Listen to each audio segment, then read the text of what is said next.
Letters from a Little Princess Monster. By Jorg. Poster's note. If you see ads on this video, it is from the website. I have not monetized this channel. And remember, if you like this video, go to the links and give the writer a upvote and the view count. End poster's note. Tripartite, Part 16. The little alicorn who called herself Monster was afraid, and looked much like she would rather be anywhere else. Starlight Glimmer understood perfectly, since she felt the same way. But at least she had good seats to the show.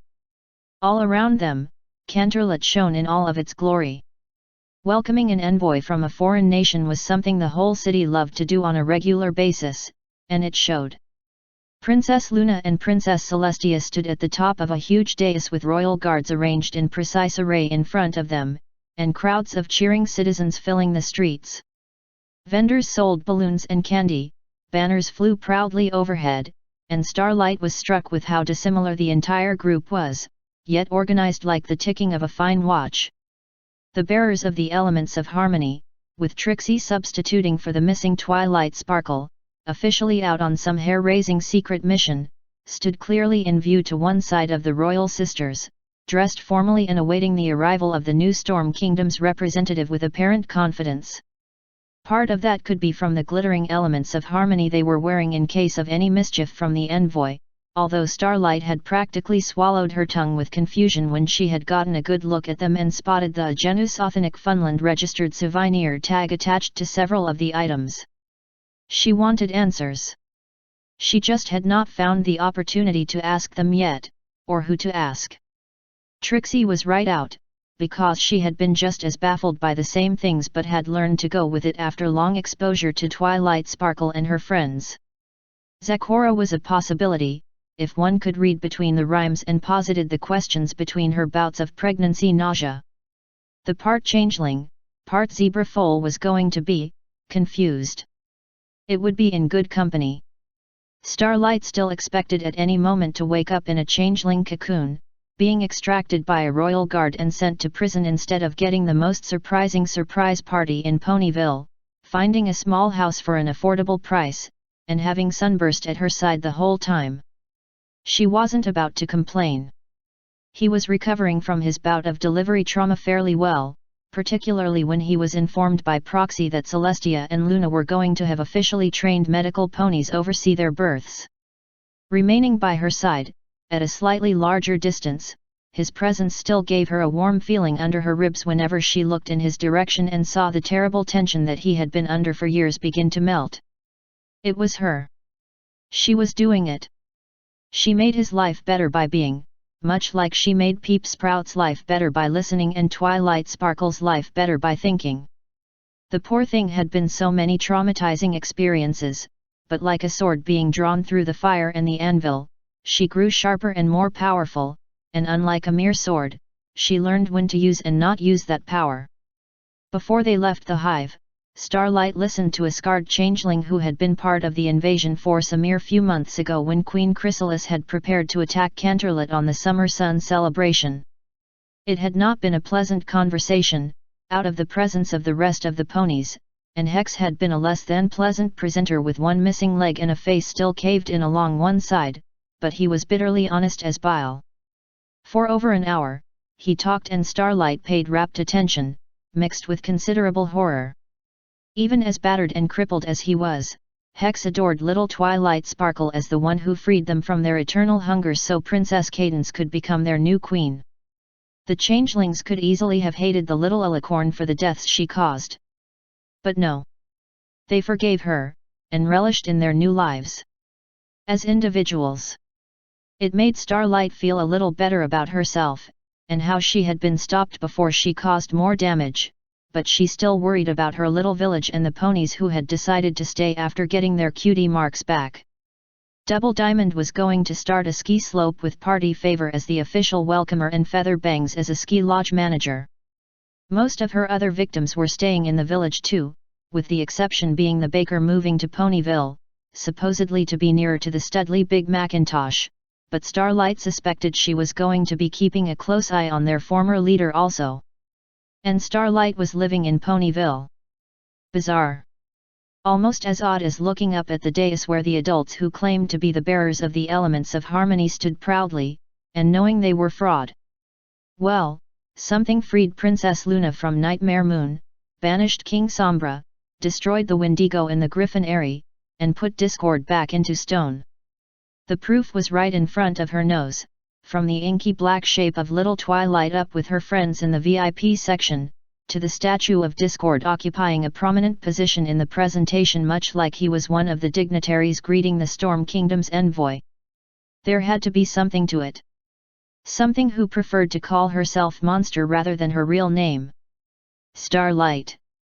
Sunburst had proven to be as accurate in assessing her moods as a changeling, and she could feel him tense up beside her despite the general celebration nature of the area around them. "What's wrong?" "Nothing, really," she responded, looking for the easy diversion. "It's just, Starswirl's cork extractor." "Really?" Sunburst had the most adorable blush, right up to his cheeks with pure red ears. "It's all I could think of," he whispered. "And it worked," said Starlight. "Obviously. Just. That spell is far more difficult to cast than it appears. I'd have trouble with casting it on the spur of the moment, and you went through your whole list rapid fire. I'm impressed. I read through all the spell books we get at the store, watching for typos," said Sunburst. Hopefully, they put a branch store in Ponyville. At least Sunburst had a career path.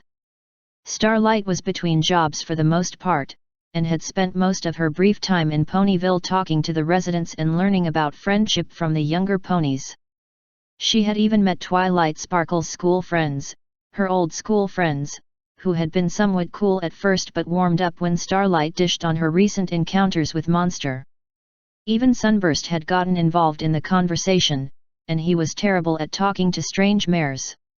They had photos and stories of their own, including one of the Shylicorn on a roller coaster of all things, happy, proud, terrified, and thinking all at the same time.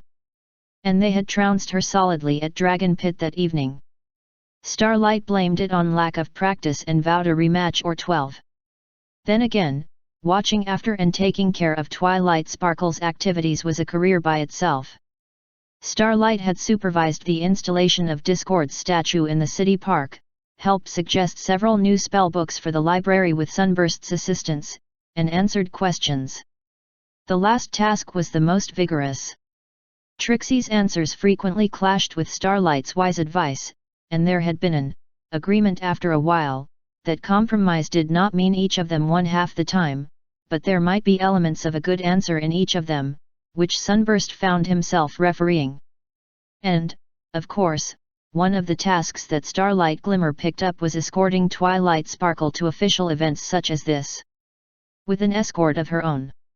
Since a number of the crowd had begun to look up and point, she followed suit and peered up at a gigantic Storm Kingdom airship which had just come into view, leaving an inky trail of smoke behind it. "Do you think the Storm King will be on board?" asked Peep Sprout to her other side. "He was overthrown a few weeks ago," said Starlight. "I mean the next Storm King," insisted Peep. "There's always been a Storm King in the Storm Kingdom." Starlight smirked inside because she knew a little something that Peep did not. "What's the difference between a Storm King and a Storm Queen?" "Eyelashes," said Peep immediately. He looked up and winked. "I can't believe you thought I was a filly. Everybody knows female changelings have upper and lower lashes." "I'm learning all kinds of new things with Twilight's friends," said Starlight. "Like I thought changelings could only eat love, but when you talked to me in the hive." "Well, talk to us, you said we tasted like friendship," and Starlight coughed something else. "Oh, yeah." Peep Sprout grinned practically ear to ear. "That's why you're here with us this morning," continued Starlight. "You're draining a little of that emotion. Not enough for us to notice, but something to keep you topped off. That's not a problem, right?" Peep gave her the most poignant, begging look, but Starlight shook her head. "And since you can tap off emotions other than love, you can drain emotions like anger. Like you did when I was so angry after being captured. Peep froze. Not that I'm upset about it. Starlight nodded in the direction of the awaiting princesses. You've been doing that to Twilight Sparkle whenever she's getting upset, right? If it were possible for Peep to freeze solid, he would have. Only when you need to, of course. And you've been very discreet. Her friends may not even know you're doing it intentionally. Starlight watched the approaching airship instead of the nervous little changeling. She had seen everything in Peep that she needed to anyway. There was a time when I would have used knowledge like this as a lever. To control you. Make you do what I want. And, what changed? Asked Peep very quietly. I made a friend. A very strange little friend, who brought another friend. And now I have even more friends. Friends change you. She nudged the shimmering carapace across Peep's back, which seemed to have even more colors to it than just a few days ago. How do you manage the emotional load? Where do you release the anger? I don't. Not really. Twilight. She knows I was tapping into her anger, so she taught me how to change one form of magic to another.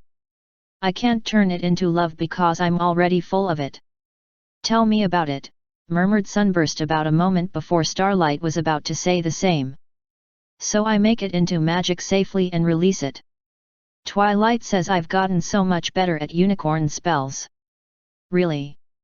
Starlight smiled inside. Going to be the first changeling to attend Celestia's school. Peep started to shake his head, then reconsidered. He stayed quiet for a considerable time while the big airship drew closer, then changed the subject. Where is that thing going to park? It's wider than the gap between the flagpoles. It certainly seemed to be a valid question, one that the small figure at the prow of the airship did not seem to be worried about. He was a chubby creature dressed in a fuzzy coat, looking a little like a badger, and must have known Twilight Sparkle because they exchanged a wave. When the Royal Guard delivered Starlight's standing positions for this event, she knew something was up. Missing feathers, recently fixed armor, a few bruises here and there. Just standing around the palace did not incur injuries like that. Now that the Storm Kingdom patched and tattered Zeppelin loomed almost directly overhead, nearly in contact with the nearby flagpoles, she had to wonder if there was some sort of ulterior motives for her assigned position. Air brakes, hissed the tubby badger creature at the prow of the Zeppelin, looking back over his shoulder. I know how to fly, snapped back a feminine voice with remarkable venom almost simultaneously with the fabric of the airship bumping up against the flexible flagpole and sending the pennant at the top flapping wildly. There it is. Should have been labeled better. With a hiss, the Zeppelin came to a halt, then drifted backward a short distance until the creaking flagpole straightened back up. Go make your presentation, snarled the female voice again. I'll get Stormy ready. They were close enough to get a good look at the silly-looking badger-like creature, all dressed up like an equestrian admiral of the fleet with twice as many frills on half as much body. If Starlight had her preferences, she would have liked an observation place a little further away from the Zeppelin and the descending platform that began to be winched down with a whir of gears and strident squeaking. On the other hoof, it let her observe the creature on his way down the elevating platform as he checked the note cards in one pudgy hand, wiped some frosting onto his elaborate outfit, and muttered, if Tempest wanted to run this visit herself, she should have come along instead of. Well, I suppose she's busy enough. Once the platform reached the ground with a thump, the badger creature took a quick step forward, almost getting caught as the heavy wooden device began to ascend back up. Hey, watch it, he called in an upward direction. We've got a schedule, called the voice down again. Schedules. Note cards. Anyway, he muttered with considerable disdain, turning the top card and raising his voice. Citizens of fill in name of city. Bow before the fearsome might of the storm. Oh, wait. Wrong card. Here we go. Clearing his throat again, the creature announced, read this really loud, numbnut. I am Admiral Grubber of the Storm Kingdom, and I bring you greetings from our leader, Tempest Shadow, the Storm Queen.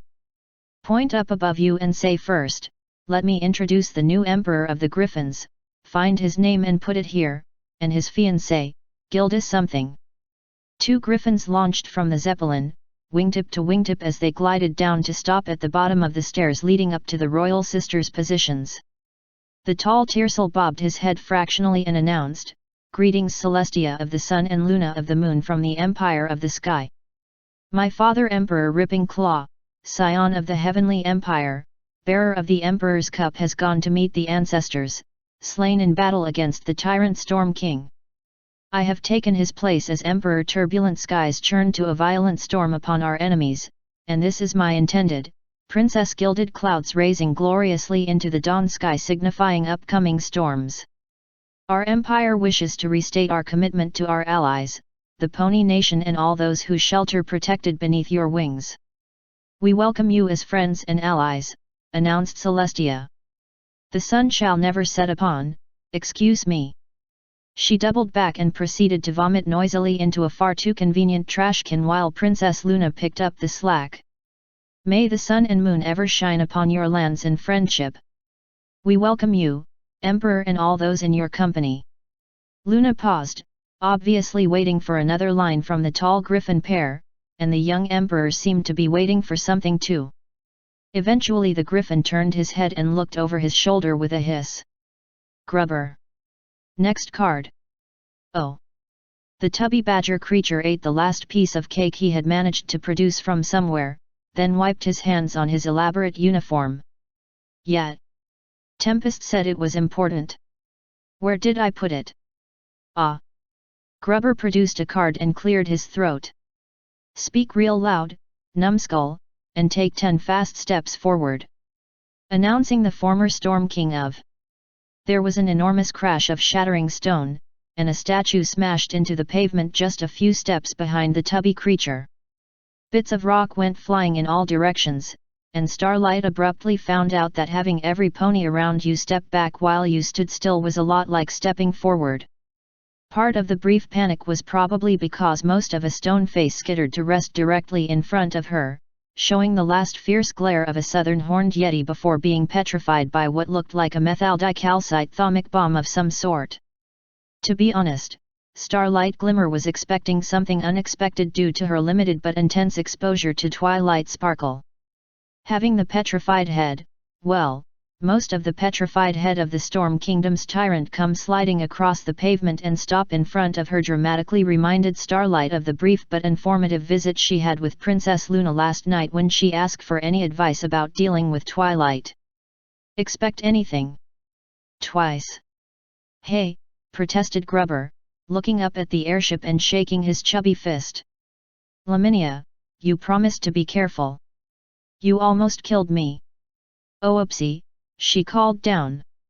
"Then we're almost even now."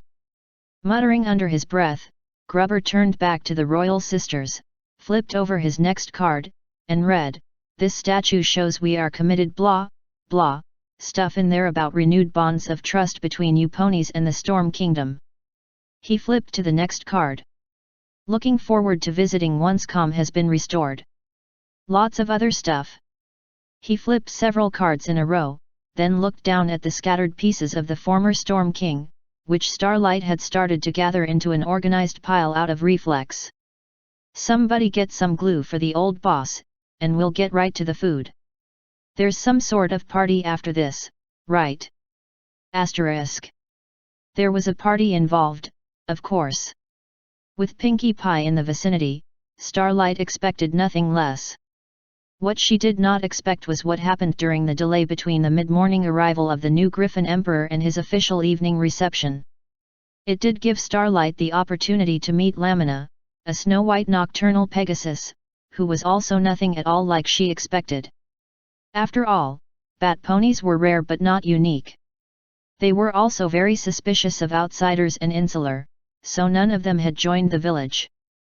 If Starlight had any more eye-opening moments, she wasn't going to sleep for a week. Finding out that Laminia was a friend of Twilight Sparkle and had killed a Wendigo. Then finding out that Twilight's meek long-haired magic tutor had also killed one. It only cemented Starlight's internal pledge to never get crosswise with Twilight Sparkle for any reason whatsoever. Having the petrified broken head of the Storm King land in front of her had not changed her determination one whit. There was a considerable list of enemies of Twilight Sparkle that could be separated into two groups, the converted and the deceased. Starlight had no desire to change her existing category. Thankfully, that was the end of drama for the moment. Once cleanup was complete, the mood of the event shifted to more somber as Starlight followed Peep to a second location, where the press and public began to be herded away from the groups. It was a good solid walk to their destination, with Peep Sprout being uncharacteristically silent until they met up with Twilight Sparkle, who seemed to be likewise conflicted. They walked side by side for a time, with Twilight's other friends ahead of them chatting among themselves, growing more quiet as they went. Eventually during the walk, curiosity overcame Sunburst's reluctance and he asked, "Twilight, where are we going?" "Important. Friend of mine." "Didn't know," she managed in her strange one-word at a time enunciation that seemed to force itself to the forefront whenever she was under stress. Unwilling to worry the little alicorn anymore, Sunburst gave her a quiet nod instead of a response and kept walking while Twilight moved into the group of her chattering little friends. It gave Starlight time to think as their path wound out of the city and into a wooded area, winding between neatly pruned bushes and along pebbled walkways. The plan she had developed in her village depended on her being in control of the situation when she arrived in Canterlot and began taking cutie marks. Any sane ruler would have thrown her into prison when her plan had been wrecked. Since Celestia had not, and ruled well over 1,000 years, perhaps sanity was overrated in terms of rulership. She mused on the idea until they emerged into an open area that Starlight recognized from her studies, and there she stopped, unwilling to go any further, even when Sunburst doubled back and gave her a quiet nudge. It took Twilight Sparkle turning and just looking at her with those dark violet eyes before Starlight's hooves began to move again despite her misgivings. The Requiem was a large open building, barely enclosed on one end by an obsidian dome with small flecks of white that moved with the stars outside at night.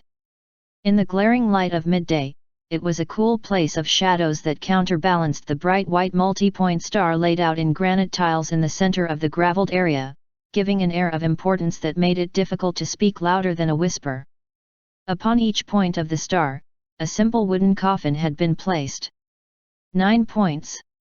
9 bodies inside, and a long line of ponies winding their way past each of them, with 1 or 2 ponies standing by each coffin to greet the visitors for a few moments as the line moved on. A growing chill continued to spread in Starlight's gut. The number of royal guard in the vicinity did not help one bit. Every one of the armored ponies would have opposed her dominance, even if she had been able to take Celestia and Luna's marks. Hundreds could have died instead of the 9 simple coffins that laid ahead, each lightly traced in golden thread with the cutie mark of the dead guard embossed on the end. All except one, who had a changeling standing by it. It was a puzzle that Starlight could not help but consider as the line moved forward, with Peep Sprout and Sunburst at her sides, but eventually the clue fell like a lead weight in her gut. Changelings had no cutie marks. And Peep Sprout continued to look more gloomy the closer they got to the reception for the dead guards. "Did you know they Royal Guard?" asked Starlight, more than a little afraid of the answer. Peep merely nodded once. "A relative of yours?" she asked despite herself. "My father, Stanchion." Peep swallowed. "I didn't see him much.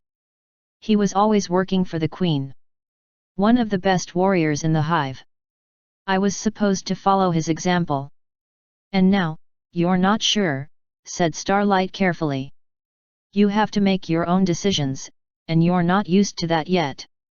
He nodded again, and to Starlight's shock, Sunburst spoke up before she could find words. "We're all 3 like that. Our parents wanted us to be something that didn't fit, and we had to find our own path." Picking up the obvious introduction, Starlight continued, "Making your own decisions is difficult, but I think you'll find it's better." She forced the words out with a gut-wrenching sense of irony than having some pony else make them for you. "So," Peep Sprout looked up at her, blinking away a few tears. Does that mean you think I should go to Celestia's school? I'd miss my friends. I just found them, and I don't want to lose. Let's just say I think you should continue your education and leave it at that, said Starlight with an uncomfortable realization at how close they were to Peep's mother and how likely it was she could hear them. Ponyville may have a magic school of its own soon, after all. Trixie has been teaching Twilight Sparkle. Mostly wrong, I suppose, but... Starlight caught a bemused glance from Peep's mother, who had given up all pretense about not hearing the conversation. That will wait until a more appropriate time. Our condolences, ma'am. Thank you, Starlight. The changeling touched hooves with her, then sunburst. I'm glad to see my son has made more pony friends. He's a very perceptive young colt. Colt is fine, said the female changeling with just the hint of a smile, then lowered her voice and looked at where Twilight Sparkle and her friends were talking with a different set of mourners. These looked like royal guards on the surface, but she could see the damaged armor was probably some sort of prop, and their swords battered pieces of pot metal which had been used with great enthusiasm recently. While Twilight is talking to the acting troupe, I have to ask. My son convinced you to give up your plans suspiciously fast. Are you thinking of? No, said Starlight quickly and quietly. I was operating on incomplete information, and I was completely blind to it, even after being captured, right up to the point where your son made me see sense. I had put so much work into my plan, focused so hard on it that I didn't see how it sucked rocks, said Sunburst. Giving him a discouraging look, she continued, when you have a hammer, all problems look like nails. That's good for the hammer. And not so good for the nails, finished the changeling. That's not what I was going to ask. Are you planning on teaching in Ponyville? Because we've been so determined that Peep was going to follow Stanchion into the warrior caste, but now, she bowed her head and leaned her flank against the plain coffin with the simple nameplate of her husband. I think it best if we take things as they come. Starlight gave Peep's sprout a gentle push to the back. Peep, I know you want to keep an eye on me in case I suddenly revert back to myself. I promise I'll stay good. Stay with your mother. She needs you. I know what that's like now. It felt a little empty to walk through the reception without Peep Sprout's energetic presence beside her, but she had Sunburst and Twilight Sparkle up ahead. Meeting the actors of Canterlot. The musical was another oddity. They had gone with Tempest Shadow to liberate the Storm Kingdoms even through the risk, and had lost their star tenor in the process. They were just as proud of their role as the changelings supporting Twilight Sparkle, and she was starting to understand why. Likewise the rest of the families who had lost fathers or uncles, all of whom welcomed Starlight's presence without the reluctance she expected. Then again, Princess Luna was taking her place alongside her sister at the other end of the building as the rest of them filed into the seats. Nightmare Moon had threatened all of Equestria and the world beyond in a way that every pony saw. Starlight Glimmer had been stopped cold before she ruined more than a few lives in her one village, so she was practically unknown. That was probably for the best. It gave her a far smaller hole to dig her way out of. Plus, she had something more powerful by accident that she could never have gotten through all of her planning. Friends. And the source of that accident settled down on the bench next to Starlight with a very quiet hi. Hello, Twilight. Starlight scooted a little closer, since the little alicorn looked like she needed it. Sunburst moved closer as well, making the dark child almost vanish between the two of them. I thought Peep Sprout should stay with his mother today. Twilight nodded once, a tense and telling indication of the stress she was under. My fault. The Storm King's fault, said Starlight firmly. I heard some of what happened in the Storm Kingdoms. Dozens of species are free because you gave Tempest Shadow her magic back. The Royal Guard went with her freely. So did Specialist Stanchion. I nearly killed him, said Twilight in a near whisper. In the forest. With Shinjing A armor. He survived. Forgave me. Didn't think he'd die. From this, Starlight had no words, but she did have her presence, which seemed to comfort Twilight Sparkle. They sat together in silence as the families withdrew from the coffins, were seated in their own section, and Celestia began to speak. How many ponies under her dominion had voluntarily given their lives for her over the centuries? How many served despite the risks? And yet Celestia's long lifetime of experience was practically dwarfed by the explosive growth in power from the frightened young alicorn sitting next to Starlight. Where would Twilight Sparkle be a year from now? A century? What mistakes would she make without the counsel of honest friends, not simply ponies seeking power as Starlight had been? It was a titanic weight of responsibility, far greater than Starlight's crude plan of taking over the country and ruling it by sheer power. And yet Starlight could not resist it was not an opportunity, nor a way to power herself. Being Twilight Sparkle's friend was something she had to do right this time. Once Princess Celestia finished her quiet speech, from which Starlight had not heard a single word, she bowed her head and the vast white granite slabs around the coffins began to rise.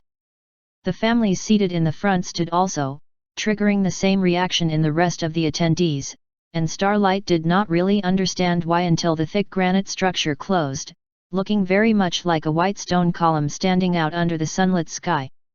Then the sun lanced down, a brilliant line of fire that connected with the top of the stone in perfect control, so precise that Starlight could barely feel the faint wave of heat that it generated.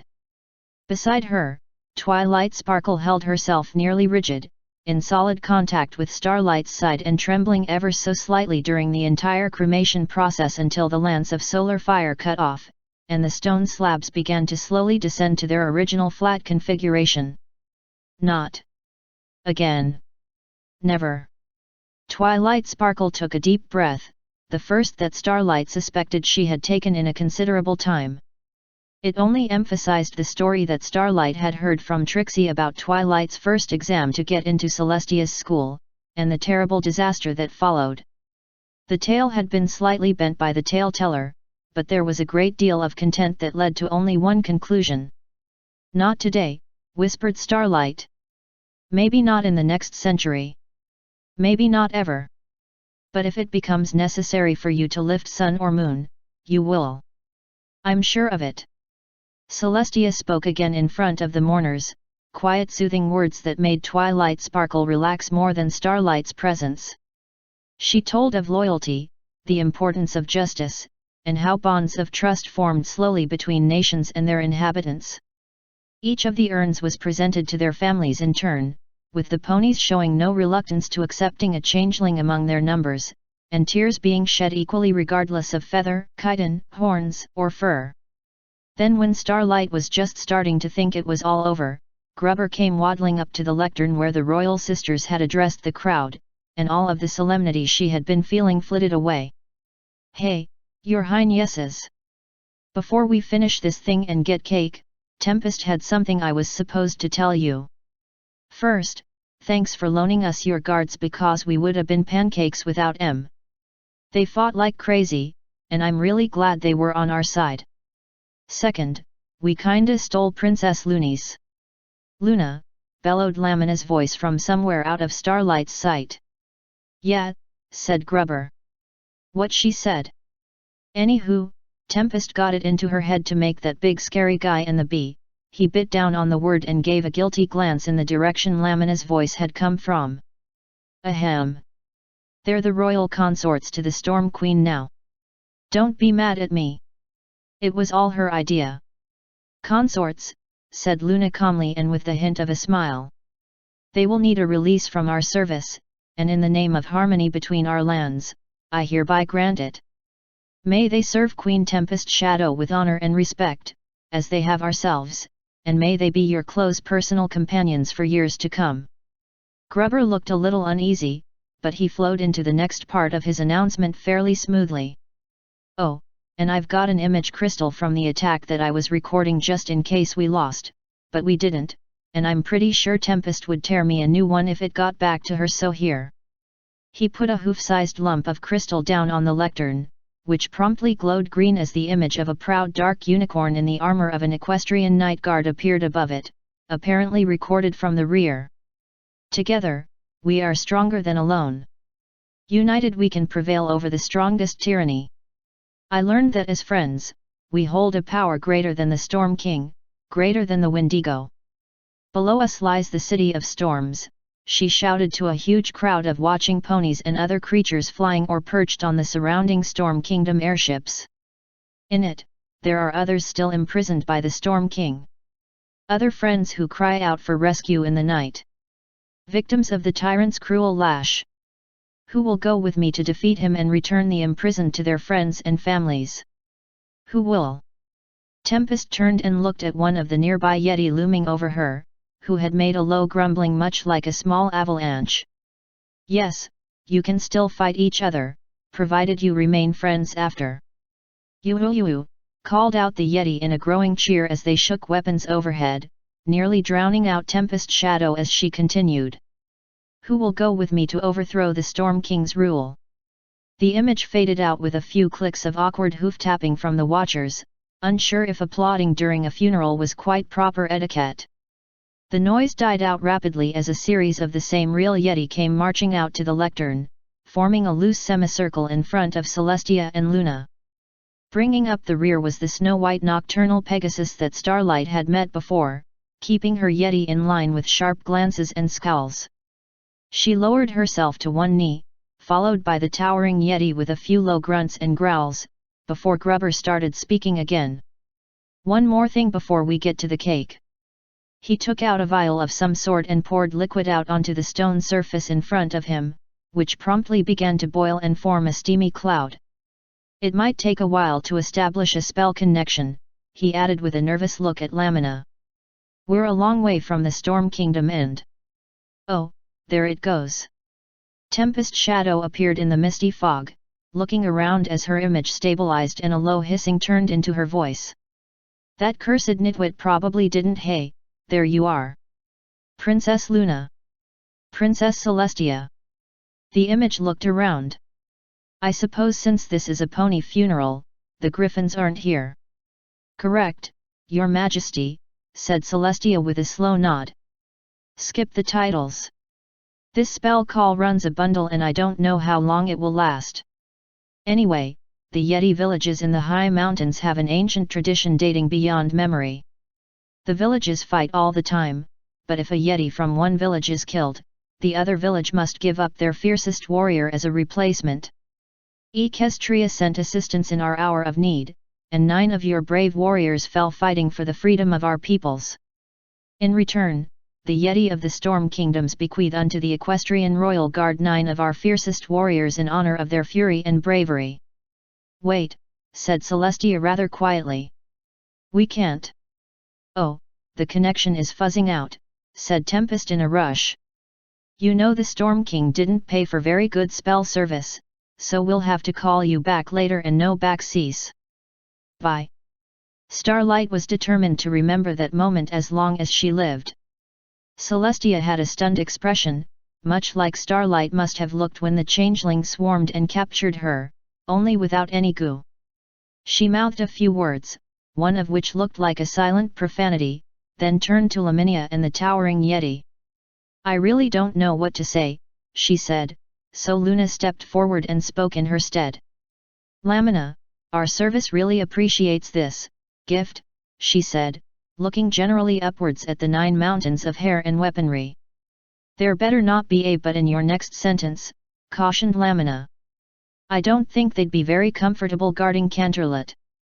Luna added carefully, shifting her eyes to the Yeti. They'd frighten the local ponies, and, you really don't want to guard doors, do you? The biggest Yeti huffed once, a noise much like a bale of hay falling from a very tall place and sounding definitely negative.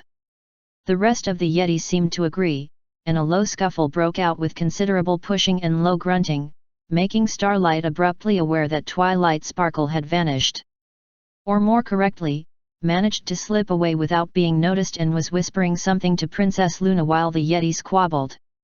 Silence, commanded Lamina with a stomp of one snow-white hoof that brought the entire building to an instant calm and made all the Yeti line up like they were first-year cadets in the Royal Academy. Princess Luna was speaking, continued Laminia calmly. As I was saying, continued Luna redundantly while twilight faded into her shadow, we really have no place for warriors of your stature here. You would be bored, standing around all day. But the only other place we could place you is in the frozen north, in the new Crystal Empire.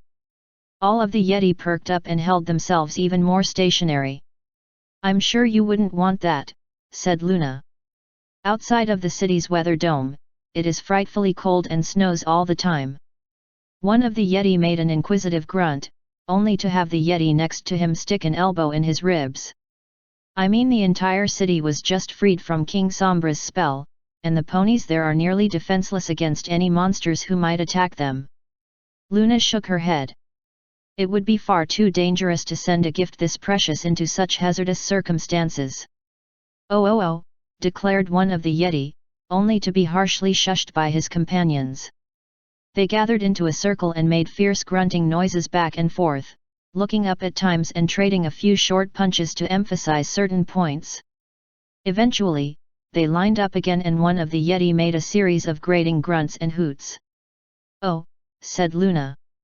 You want to be assigned to the Crystal Empire instead of our royal guard? 9 mountainous Yeti nodded, and the taller one began speaking briskly and without a pause. Starlight had no idea what he was specifically saying, but in general terms it sounded positive, leading to ecstatic grunts and hoots until the whole bunch of Yeti were hopping up and down, waving their weapons, and howling at the top of their lungs.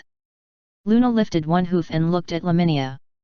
Each of the Yeti immediately stopped and lined up in a rigid line that any Royal Guard drill sergeant would have been hard-pressed to find fault with. They said yes, Your Highness, said Laminia, who seemed to be resisting rolling her eyes, and not doing a very good job of it. End of Tripartite, Part 16.